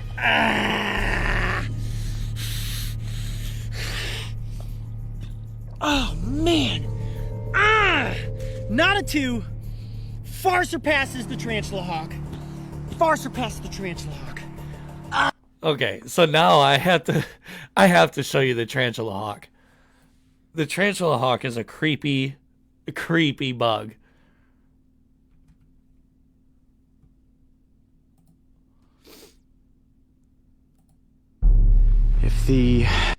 So painful, it will put even a human into a state of paralysis for about 5 minutes. I know what you're thinking. Coyote, this is absolutely crazy. Do you want to know what Coyote's thinking right now? This is absolutely crazy. Thank God. But I think if you guys are ready, make those I am things ready any bigger. to be stung by the Tarantula Hawk. Actually, here that we go, might guys. Make them easier to kill. You know, I predict that is like our far future. I think in hundreds of years or thousands of years, bugs will take over the planet, and they're going to exponentially grow like humans because we are all smaller. We're getting larger as time goes on, and so are the bugs, I think. So you think we won't be able to create something to kill them? I don't think we'll be around. I think once we go extinct, the bugs take over, and this will be a planet of massive bugs, like dinosaur-sized bugs. In which case, hopefully Earth might endure as a some sort of interstellar firing range. Or, yeah. I agree with you. Or perhaps like a bioweapons testing lab. I mean, they say that cockroaches are the only thing that'll survive nuclear winter, nuclear radiation, all that. The roaches will be left, and the rest of everything will die. Yeah, there's a reason. There's two reasons cockroaches would survive. Number one, they can literally eat anything, and number two, there are so many of them underground that the only way to eliminate all of them would be to completely destroy planet Earth. Yeah, I mean, it would have to be blown up. Let's see this dude get stung by a Tarantula Hawk. Chance, bring in that butterfly net. I'm going to lift this up. We're going to actually place the capsule inside of the butterfly net, just like that. Oh my God, Lift I thought of a nightmare scenario even worse than what you just described. I have a set of entomology forceps here. See that? And these have a very soft tip. I'm going to be able to pick up the wasp with these forceps. But what I'm going to do first is reach my arm in there and remove the glass capsule. Once the glass capsule's out, the net will fall down on the wasp, and I'll be able to insert the forceps in there, pick up the wasp, and remove it from the net. Stick is out. Happen. I don't know, man. I think you're kind of stalling. I'm not stalling. Trust me, I'm not stalling. Oh, boy. Careful. Oh, boy. Got it. Oh, boy. That is the positioning that we want. Oh, boy. Okay, so we got to hurry up and do this. That is a perfect hold right there. Now, look how much my hand is shaking. Hold on. So I get a shot of her. Okay, oh boy, look I've got a really good hold. Wow, look at that abdomen going. I got a really things good are like hold on aliens. It took me a minute to get the right hold, but the right hold is what is important. Now, I do have the glass capsule right here, so I'm hoping that I have the wherewithal after the sting to quickly pick up the glass enclosure and put it back over top of the wasp so it doesn't escape and we can get some more B-roll shots with it. But guys, do be aware that if I do immediately go into a state of paralysis, just let the wasp fly away. Don't try to grab it. Don't do anything. It'll be back into the wild and everything will be fine. All right, Coyote. You okay, man? Okay, this shit's hard to watch. It is. It really is hard to watch. I've ever been to take a sting or bite from anything. My hand is shaking. Are you guys all ready? Oh yeah, I'm ready. If you're ready. I'm ready. This is like I'm the ready. professional equivalent of, hey, watch this shit. I'm Coyote Peterson, and I'm about to enter the sting zone with the Tarantula Hawk. Let's go for it. 1, 2. Hold on, before you. If you go and research all this and you watch these videos of Coyote Peterson on YouTube, the camera guys are always like egging him on. They're like, "Come on, go for it, dude! Like, get it done." Or maybe I want to see this. You think maybe he's a dick in real life? And Yeah, I think he's like me. He's like, "Dude, do it, do it." No, as in like he's enough of a dick that the cameramen egg him on because they want to see him die. Maybe. Maybe. I mean, it could be. He is a goofy guy. He's a different personality. Here we go. 3.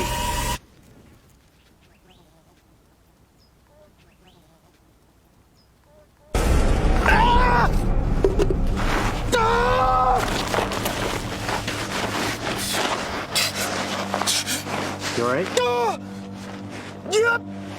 Oh my gosh! It's so entertaining. The payoff is so good. Tell me what you're feeling. I can't move my arm!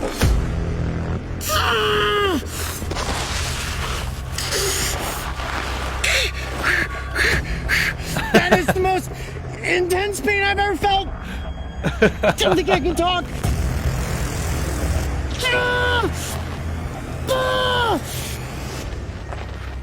So yeah, that's Coyote Peterson. Wow.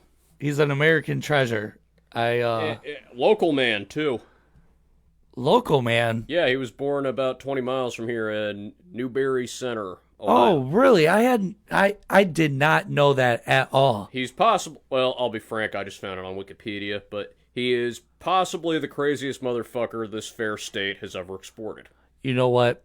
Ohio does create a different breed of people. That it does. I mean, for instance, we have an Anthony Miano on the streets. I mean, people need to be careful and watch over their shoulder.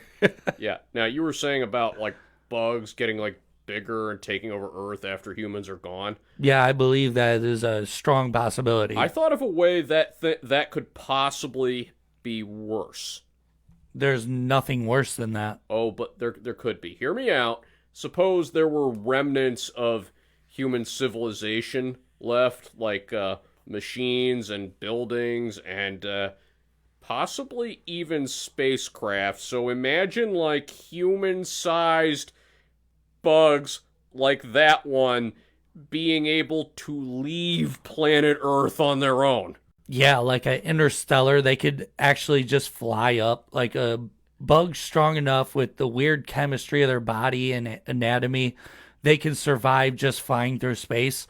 That would be even worse. Yeah, and so if there are other intelligent civilizations out there that are listening to this, do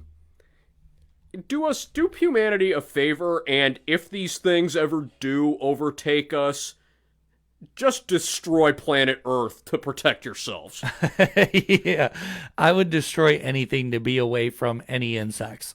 Yeah, because if they're willing to do that to a species on their home planet, just think of what they would do if they landed on yours.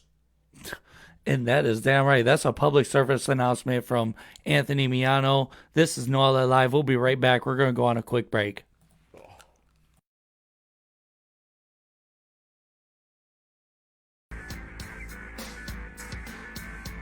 No Outlet Live. Hey, I'm Jay Remy, host of No Outlet Live. If you're in a podcast that explore any and everything, check us out. We stream anywhere you listen or watch podcasts, or just type No Outlet Live, one word, in your Google search bar to find the show. Live Saturdays at 7 p.m. Eastern Time on Facebook. No Outlet Live, your road to boredom ends here. Do you like Tessa? Do you think this will be a date that can last? Well, she's not very articulate. We'll warn you right now. Things may get a little fucked up and crazy. What's even worse is I had a kid come in, and I was shitting in the urinal, and he came in, and he's like, what the fuck are you doing? But if that's something you're into, then Mikes and Men is the show for you. The boys are going to cover it all without holding back. You're going to laugh, you're going to cry, and you could learn a thing or two. It's Mikes and Men, only on CBW.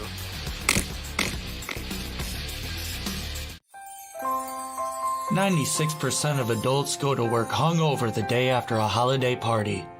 New Year's has the worst statistics, with almost 58% of highway deaths being alcohol-related.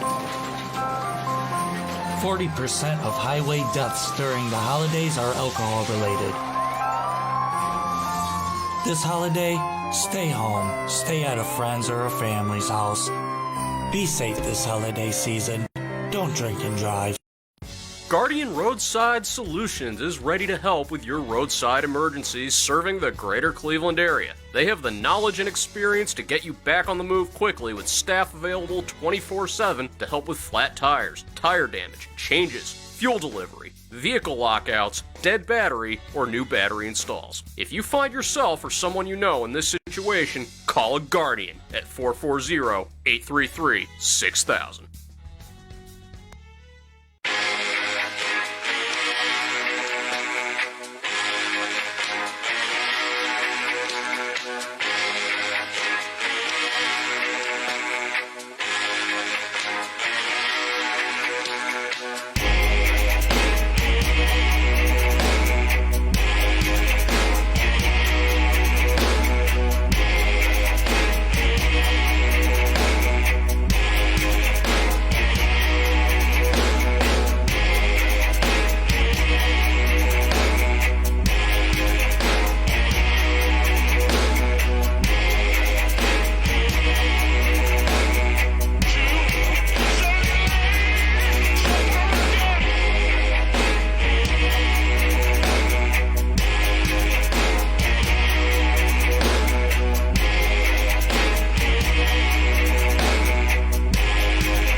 So we are back. This is No Outlet Live. We are a show that is broadcasted legitimately everywhere on the internet. You can find the live video on Facebook and YouTube. It gets posted to YouTube after the live feed is done on Facebook. We're on Spotify, Apple Podcasts, Anchor, where else? Google Podcasts. Literally everywhere. If you just look us up on Google, No Outlet Live, one word, you will find anywhere to listen to the show. We're pretty much everywhere. Our analytics have informed us that 100% of our listeners are from Earth. This is a disappointment as we had hoped to reach interplanetary penetration by now, but we're still optimistic. Yeah, our platform that we spread the audio show out to gives us statistics on literally everything, and 100% of our listenership is in Earth. And if there's any interstellar listeners that are somehow listening to us and assuming they can understand our speech, and this is their first introduction to Earth, I don't know whether to congratulate you or offer condolences. Yeah, so we just watched some Coyote Peterson getting annihilated by bugs. We did some fun news. We had a caller from Norway. Yes, Olaf. Orlov, yeah, Or Orlov. Oleg. Or what? Well, I couldn't tell if he said Orlov, Orlov, or Olaf, like the talking snowman from Frozen. Oh yeah, you're right. Or it was a Russian impersonating a Norwegian. Yeah, we should have offered him some vodka. If he said no, we could rule out him being Russian. Yeah. Which also brings me to letting everyone know every now and then we're going to open up the phone line for everybody, and the number is at the bottom of the screen. You see it in the corner over by me. We will answer anybody's call if you want to. We mean anybody. Yeah, you could be an incest person from Norway. You could be armed robber out on the loose. Yes, we promise we will not cooperate with the police in trying to catch you, unless there's a reward for your capture. Until I receive a subpoena to court. So, Anthony, you had, for a while now, you've been sitting on this insert of a book that you brought over. Please explain what is going on here. So this is a book I have called A Catalog of Crime. I don't know how well you can see it there, but it was published in the mid-'70s. The cover promises intriguing and offbeat facts, anecdotes, and revelations. Now, I came across a story that I thought might amuse our listeners and viewers. So, will it amuse me? Probably. All right, let's hear this. I mean, you're kind of hit and miss. So, there was a guy at a death row inmate named Donald Snyder at Sing Sing prison that he had all his extra money transferred to the death row commissary to pay for extra food, stayed in bed the whole time, and then he told a guard one day, "I'm gonna get so fat they won't be able to stuff me in the hot seat," which was like a death seat. That's where you get like it was the slang term for the electric chair. They called it the hot seat back then. Yeah. So he weighed 150 pounds when he went into death row, and by the date of his execution, he was up to 300. Are these true stories? I think so. I mean, this guy has written... I went looking for some background on this book, and all I could find was other books about crime written by the same guy. This is an interesting book. I might want to check that out. Can you leave that here? Sure. Anyway, so for his last meal, he asked for pork chops and eggs and plenty of them. And, well... Oh, yeah, pork chops and eggs. Care to take a guess as to whether or not his plan worked? His plan for... He thought if he could get fat enough, the electric chair wouldn't be able to kill him. No, the only thing I've seen fat work out for is consumption of drugs. Well, you were right. As one New York newspaper summarized the execution, the hot seat fitted him as though it had been made to order. Oh, man. So, yeah, if you weigh 150 pounds and you think a meal is going to put you over that limit... Oh, no. He was at 150 pounds when he went into death row. By the time he was done... He was up to 300 pounds. Oh, so he had been plotting on that for a long time. Yeah. You would have to be like...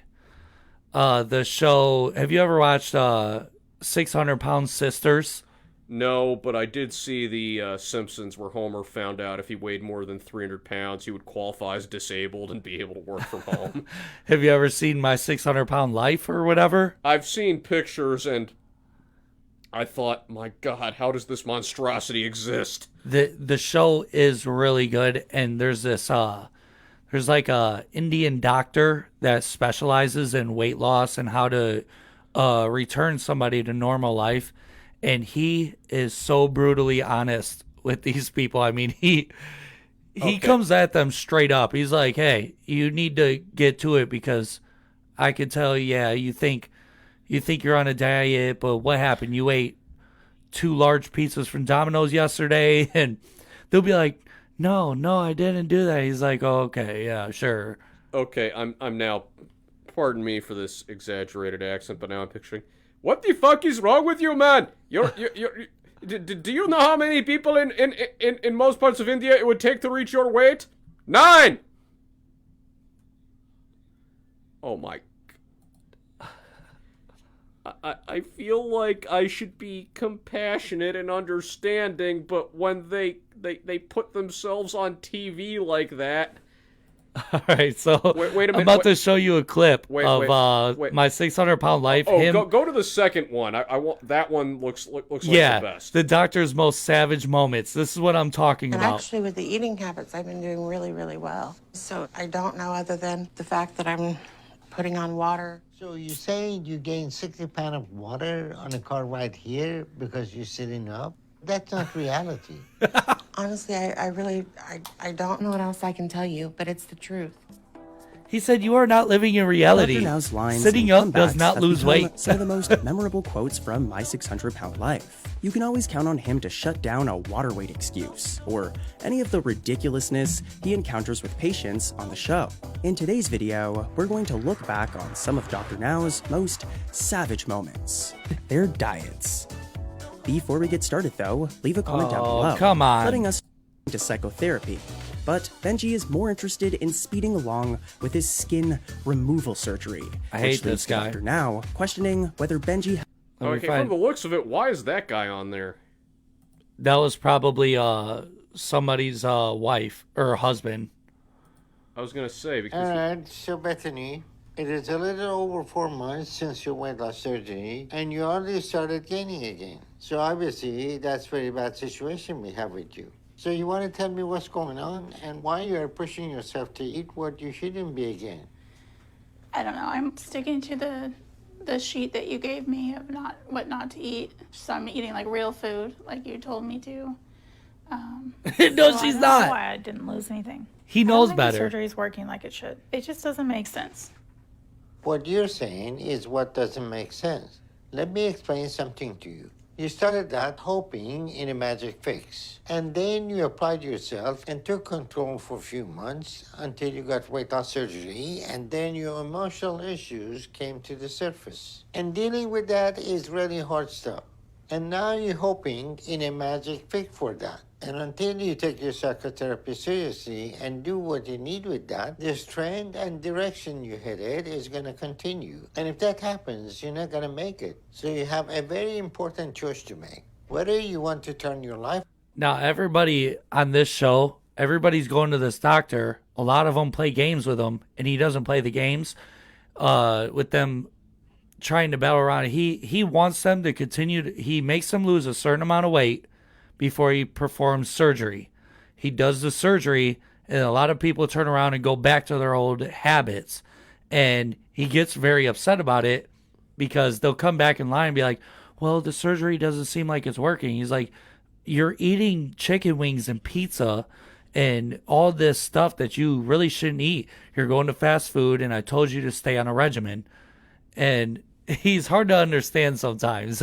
I can just picture him being like, you said he's Indian, so I get the feeling English is most likely, I can tell by his accent, English is his second language, so he might even be more, in his mind, he might even be more brutal in his first language. He is. He is. I mean, I'm just talking about in his first language, when he's Well, out there in like these other countries like India, they'll just straight up tell you like, oh, you're fat. Like, I know, but I mean, it's kind of like how on Modern Family when Gloria just snaps and tells her husband that she's Colombian. She tells him, you have no idea how smart I am in Spanish when I don't have to stop and translate every thought into another language. I'm thinking... Oh, right. Yeah, so he might be like saying to himself, he might be saying even worse Indian equivalents. I'm sure. Yeah. Friend or make excuses and end up eating yourself to death. You got it? I guess. So you need to keep going to those appointments and do what you need to do before it's too late. You got that? Yep. Okay, that doesn't sound like losing his cool. He has to be professional, but he is dealing with people that are going to die from fat. I know. It's wild. I just pictured more yelling and screaming and maybe some profanity, but okay, I guess it's what they call clickbait title. Because you missed your appointment again, saying you were sick, but turned out you weren't. So what is your excuse this time? I just had some family things going on, and I haven't been able to come out to Texas. But I do plan on being out there to hopefully get an apartment. I've had no luck on this end. You've been planning to do that for a while now. But you haven't been getting back to us, and you've been avoiding my calls, making excuses, and lying to us. But now you aren't sick. You have completely recovered, it seems. So what's the reason you're still not coming down to Houston to see me for your follow-up appointment? You know what? I'll be very honest with you. I don't know why it took so long. It seemed like something was happening every other week. So you let another month go without doing what you were supposed to be doing. Because you don't look like you have lost any weight, so you keep making excuses. he's like, bitch, I'm looking at you through a video screen. I can tell you're fat as fuck still, and you haven't tried nothing. Yeah, just admit you messed up. That's like that's breaking it down into terms that are realistic. So that's 600 Pound Life. I mean, that show is fun. That is a fun show. Yeah, it looks more like scary to me. It is a little scary because I have horrible eating habits, but my body isn't. I don't know how to like really explain it. I have like a good metabolism or something because I went from around 145, 150 to 200 as I'm starting to go into adulthood, and I'm staying like right at 200, and that's where I was supposed to be for the majority of my life. I'm in the 160s myself, and that you can't really, weight is not really the best indicator of good health, because depending on which scale you use, like your body mass index or whatever, and your muscle mass. Yeah, because depending on what scale you use, there are professional athletes that are overweight. Oh, right. I mean, a lot of them are, and they know how to use water and stuff to drop weight or whatever. I'm 5'3", 36 years old, and guess what the lowest healthy weight I found on any scale was for an adult my age and height? What is that? 127 pounds. Yeah, you are really like you're shorter, so you should be at a smaller frame. Yeah, but I weighed when I was 18 years old at basic training, I weighed in the low 150s. Okay. So I would likely be very ill if I got down to 127. See, when I was 145, I looked like I was a very malnourished. Most of my life, I looked malnourished. Well, you're also taller, so you got. Yeah, but like my BMI, that's the right term for that, right? Body mass index. Here's what I'm wondering about with these 600-pound life patients. Like most Americans that can overeat do, and that's a part of culture. That's like a cultural thing. And back in the medieval times, that was status. Yeah, if you were really fat, that was like you were royalty. I get that, but what I'm wondering is, like I said, most Americans overeat and, as an extension, are overweight. But in the vast majority of cases, it doesn't hit them that hard. Yeah, it's really weird how you could blow up to. There is people on that show. Not everybody's 600 pounds, but there are people that are like 600 pounds. They can't even get out of bed. They just live their whole life in bed. Yeah, and I know they weren't born that way. So what I'm kind of wondering, what exactly happens to get them to that point? Well, the one episode I can remember that sticks out in my mind is there was this one girl. She got molested as a young child by somebody, and it psychologically messed her up. And then immediately she started putting on pounds, and she started turning every bit of her happiness into eating, and it started very young, and she blew up throughout her life. She just kept getting larger because she didn't love nothing else but food after the molestation thing. Well, not to make light of it, but I've been there. Not even without having, I've never been molested, fortunately. But yeah, you better not tell our incident on the air. You just seem whether it's true or not, you just seem to love to incriminate yourself. But yeah, I'm prone to eating for emotional reasons. Oh, I really am too. I eat off of strictly like boredom. Well, it's not even boredom. It's like I can't. It's like the one thing I'm working on not using it as a substitute for the things I really want in life anymore. But food is actually like a really great thing. Like I love dining at fancy restaurants because they got the good food. I enjoy everything about food. That's probably a highlight of my life so far is good food. I think my brain is wired that I like food the way heavy beer drinkers like food, like alcohol. Like food must be, and that's the thing. For the most part, I don't like alcohol. It doesn't taste good, but I do love to eat. That's why I want that Baja Blast hard seltzer, because alcohol does taste good now. Yeah, Mike's Hard Lemonade is good too. I used to love me some Mike's. What happened? Did you move on to harder stuff, or? I've went through a bunch of things. It's only until lately that my alcohol of choice is I drink Trulies. That's pretty much a White Claw. But White Claw has like a weird taste to it. But when this all started, it was Bud Light started the hard seltzer thing with these things that were called they had all kinds of different ones. Apple Rita, Lima Ritas, Mango Rita. Mango Ritas.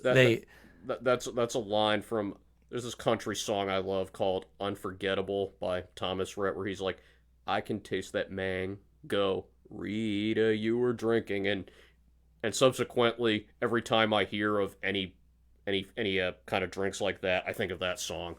Like throughout my life, when I was younger and I used to be a wild dude. I drank hard liquor all the time. I was a Hennessy guy. I was into tequila really hard for a while. I used to drink my Espolón almost daily. Then I went into like beer. I loved beer. For a while I was like big into Fat Tire. There's one beer that you can't really find. It's imported beer from another country called Dragon's Milk. That is my all-time favorite beer. I worked in a liquor warehouse once, and I saw some stuff that I never would have pictured existed. There was literally a pecan pie flavored whiskey. Yeah, I mean, some of the whiskeys are... But dark liquor, now that I'm older, it makes me I'm bordering blackout with dark liquor. Like, up on the shelf up here, I have the Belvany. I bought a bottle of scotch to remember my grandfather. He was a World War II vet on a naval ship, and that was his thing. He drank scotch by like the gallon. Yeah, and now this pecan pie flavored whiskey was not very common. It was often the, like, what they called the low demand section. Yeah, one of these days we got to go out. I know a local place in the Cleveland area that serves all of these different imported beers. It's a really cool place. You walk in, there's shelves of different styles of beer, and they're labeled by the country they're from. And you'll grab whatever you choose off the shelf. You give it to the people over the bar.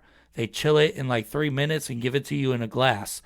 And it is so good. They even have a tour. Foster's, Australian for beer. They probably have all of that. But I went through a world tour, and I was trying to knock down all the beers of the world. It's like so many beers that you have to go through to beat the world tour. But I landed on Dragon's Milk, and that was just what I settled for. Where and what country did that come from? I'm not sure. We got a couple of minutes. Let me look this up. Now, tell me, have you ever tried seltzers? I think I tried one once. I don't remember what it was, and it tasted weird. Like it tasted like soda that had gone bad and bitter alcohol mixed together. Okay, they're asking, are you at least 21 years of age? Oh, do you really think anyone's going to say no? So, yeah, right here. This is the website for Dragon's Milk. I'm over 21.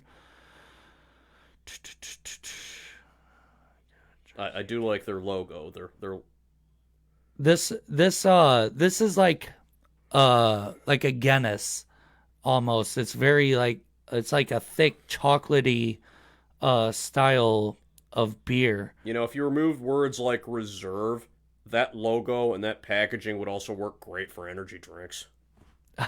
Maybe. Because look at that Dragon's Milk Reserve. It reminds me very much of Monster.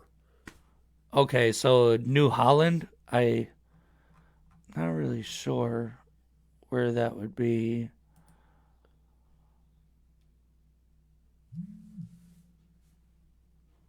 Yeah, I don't know where Dragon's Milk is actually from. It says New Holland Brewing Company, but I don't even know what New Holland is. I have a feeling it has nothing to do with the country called Holland, and... Okay, wow. Yeah, it's located in Holland, Michigan. Dragon's Milk is from there? Well, that's where the New Holland Brewing Company is from. Huh, I wonder... Are they fooling me? I don't know. but it's a stout. It's just like having a Guinness. And if you've ever had like a real Guinness, one poured correctly and all of that, Guinness is amazing. But nobody really drinks it here. So anywhere you go and you order one that's on the menu, Guinness really isn't that great because it's out of a keg and people don't know how to pour it. And that is my that's my drinking experience rolled into one. But now I don't drink beer. I drink seltzer because it tastes good. Yeah. Now I'm wondering if like we've been talking about, dangerous bugs. Now I'm thinking, is someone ever going to like genetically engineer a dragon? Maybe, but that will be for next episode. This has been a great time. Thank you to Orlov, Coyote Peterson. Thank you to everybody watching or listening. We'll be back next week if we got a guest for you. It's going to be a fun time. This is No Outlet Live. Look us up on Google. One word, No Outlet Live. And we'll see you next week. Peace out, A-Town. Hey, A-Town down. You got to say peace up. A-Town down.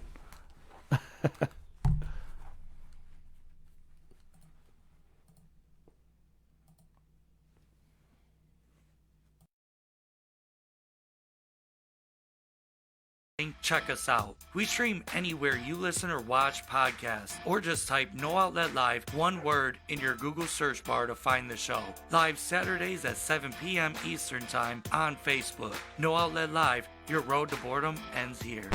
Do you like Tessa? Do you think this will be a date that can last? Well, she's not very articulate. We'll warn you right now. Things may get a little fucked up and crazy. What's even worse is I had a kid come in, and I was shitting in the urinal, and he came in, and he's like, what the fuck are you doing? But if that's something you're into, then Mikes and Men is the show for you. The boys are going to cover it all without holding back. You're going to laugh, you're going to cry, and you could learn a thing or two. It's Mikes and Men, only on CBW.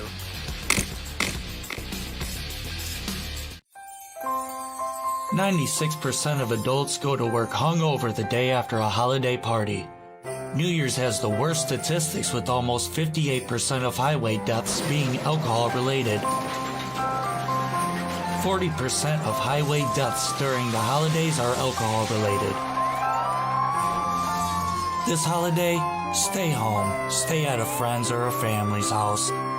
Be safe this holiday season. Don't drink and drive." Guardian Roadside Solutions is ready to help with your roadside emergencies serving the greater Cleveland area. They have the knowledge and experience to get you back on the move quickly, with staff available 24/7 to help with flat tires, tire damage, changes, fuel delivery, vehicle lockouts, dead battery, or new battery installs. If you find yourself or someone you know in this situation, call a Guardian at 440-833-6000.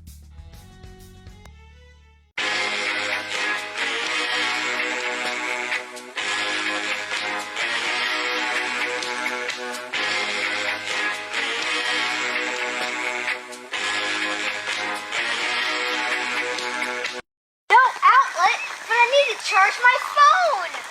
No Outlet Live.